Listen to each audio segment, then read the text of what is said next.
Olá pessoal, eu vou gravar um vídeo aqui sobre o segundo domingo da Páscoa, né? Celebrado aqui, ó, dia 16/4/2023, né? E aí temos aqui a imagem. Jesus já ressuscitado, aqui as chagas, né? Do peito, da mão, aqui ressuscitado, e aqui os discípulos. Esse aqui dá para nominar, né? Que esse aqui é Tomé, certo? Então, e Jesus também, é claro que, né?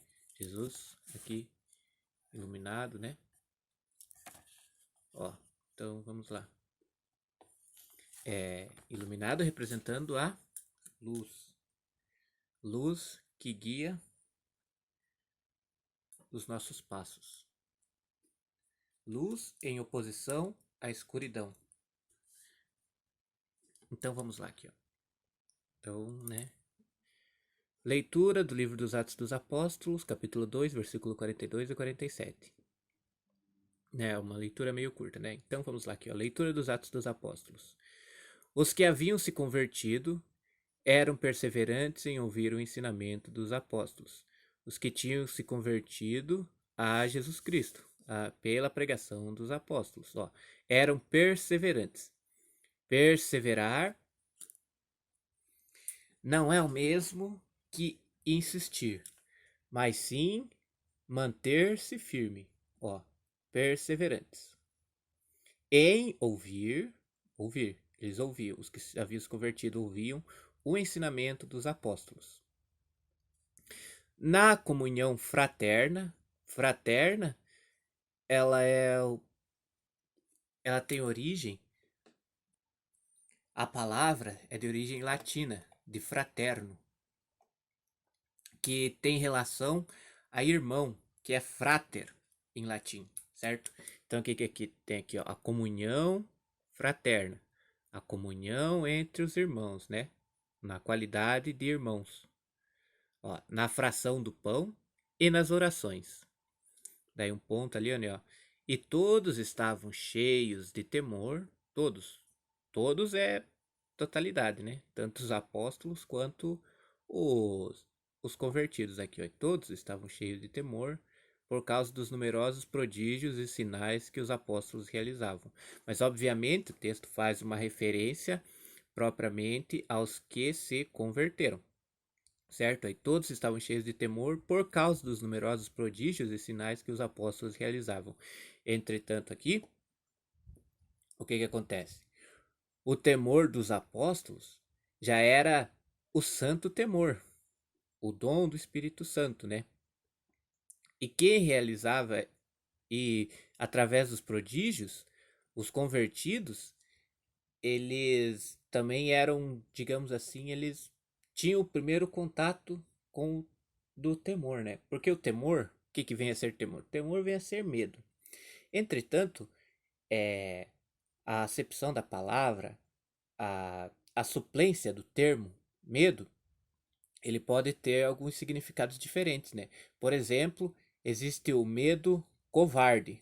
O medo covarde, ele é um medo capaz assim de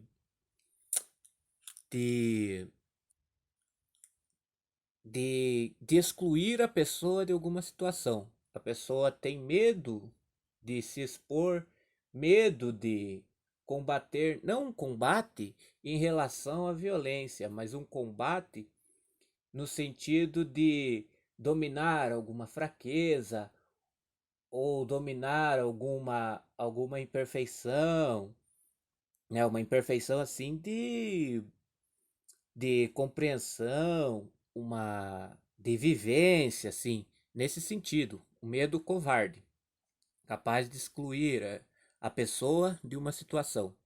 Tem outro medo, que é também o medo de ser privado de alguma benesse, digamos assim, né? Por exemplo, assim, ter medo de ficar doente. Você tem medo de ficar doente, então você não toma chuva quando sai do banho. Você não, você não se expõe a riscos. Você não usa o carro em alta velocidade. Você não fica andando à noite de madrugada. Você não, né? esse tipo de medo, a privação de uma benesse. E tem também o santo temor, né? O temor, bom, a minha visão que eu tenho, né, é que a princípio esse aspecto do medo, da privação da benesse, ele é próprio do ser humano, é próprio, né? Portanto, esse tipo de medo, creio eu, que já quando Deus criou o homem, já se tinha esse tipo de medo. Entretanto, depois do pecado, o que aconteceu com Adão é que ele teve uma outra espécie de medo. Ele começou a ter medo de Deus. Então já temos aqui três acepções da palavra medo. A primeira, medo por covardia. A segunda, medo por privação, pela falta, né? Pela falta de uma benesse.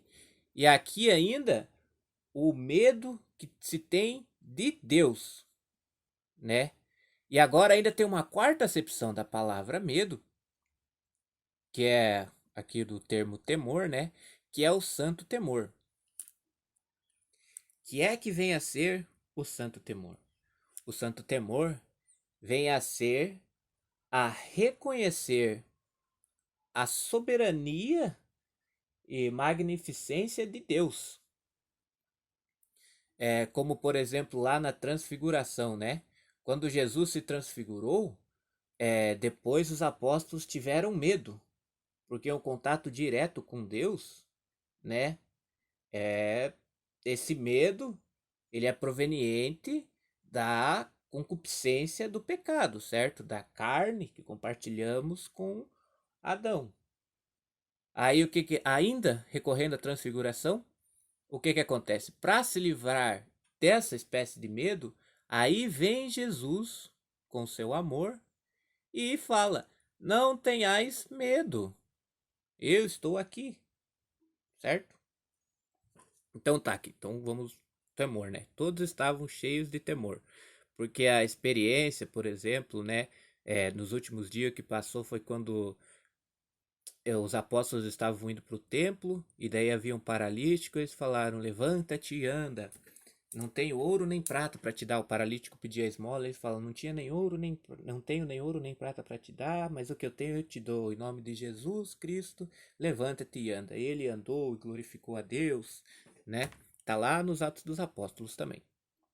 Aí outros sinais também que a Bíblia em si ela não foi escrita como um diário de bordo, né? No dia tal aconteceu isso, no outro dia aconteceu isso, no outro dia aconteceu isso. Tanto para aquela época, tanto que naquela época não se tinha tanta preocupação com isso quanto se tem hoje. Hoje em dia você tem que registrar tudo dia por dia e tal, hora, tudo, né? Um registro bastante extenso. Mas naquele período não, né? E não tinha como, porque a vivência em si não há como transportá-la toda para textos e palavras, né? Então, continuando aqui, ó. Todos os que abraçavam a fé viviam unidos e colocavam tudo em comum.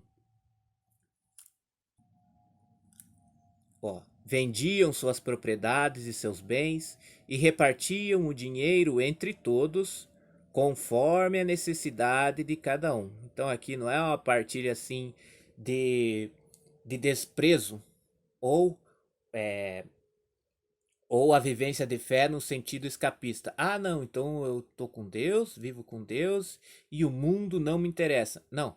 A experiência com Jesus é a partir das próprias decisões de cada um toma, porque todos têm, a maioria, digamos assim, quase no 90 e tantos por cento da população, né, das pessoas em geral, tem autonomia para decidir, né? Ainda de uma maneira muito pessoal, a não ser por problemas, né, transtornos muito profundos, muito severos, as pessoas têm a capacidade de decisão de fazer ou não fazer algo, né? A decisão, a ação, o ato, a materialidade do ato, ela é sempre uma decisão pessoal, né? Sempre em condições assim, né? Quando a pessoa tem completo domínio da razão e tal, né? Aí o que que acontece? É a experiência pessoal, se baseando nos ensinamentos de Jesus Cristo, certo? Então ali, né, vendiam suas propriedades e bens e repartiam dinheiro entre todos conforme a necessidade de cada um. Não é um desprezo pelas coisas do mundo, um escapismo. Ah, então vou abandonar toda aqui a materialidade da vida e ficar apenas em oração e adoração a Deus e tal. Não, é a vivência, né? A vivência com Jesus Cristo. É claro. Aqui, ó. Diariamente, todos os dias. Todos quem? Todos os convertidos, né? Ó. E a comunidade toda, né? Frequentavam o templo, partiam o pão pelas casas e, unidos, tomavam a refeição com alegria e simplicidade de coração. Continuando aqui, tem que dobrar o folheto aqui, ó. Ali, ó. Louvavam a Deus, todos, né, que já estavam convertidos, e eram estimados por todo o povo. Ó, e cada dia o Senhor acrescentava ao seu número mais pessoas que seriam salvas. Então tá certo, fazer uma leitura mais corrida ali, né? Agora que eu quis fazer essa também reflexão, né? Mas enfim, aqui, né? A leitura toda corrida ali, né? Ó. Leitura dos Atos dos Apóstolos. Os que haviam se convertido eram perseverantes em ouvir o ensinamento dos apóstolos, na comunhão fraterna, na fração do pão e nas orações. E todos estavam cheios de temor por causa dos numerosos prodígios e sinais que os apóstolos realizavam. Todos os que abraçavam a fé viviam unidos e colocavam tudo em comum. Vendiam suas propriedades e seus bens e repartiam o dinheiro entre todos, conforme a necessidade de cada um. Diariamente todos frequentavam o templo, partiam o pão pelas casas e, unidos, tomavam a refeição com alegria e simplicidade de coração. Louvavam a Deus e eram estimados por todo o povo. E cada dia o Senhor acrescentava ao seu número mais pessoas que seriam salvas. Então é isso, né, pessoal? Obrigado por assistir e até a próxima.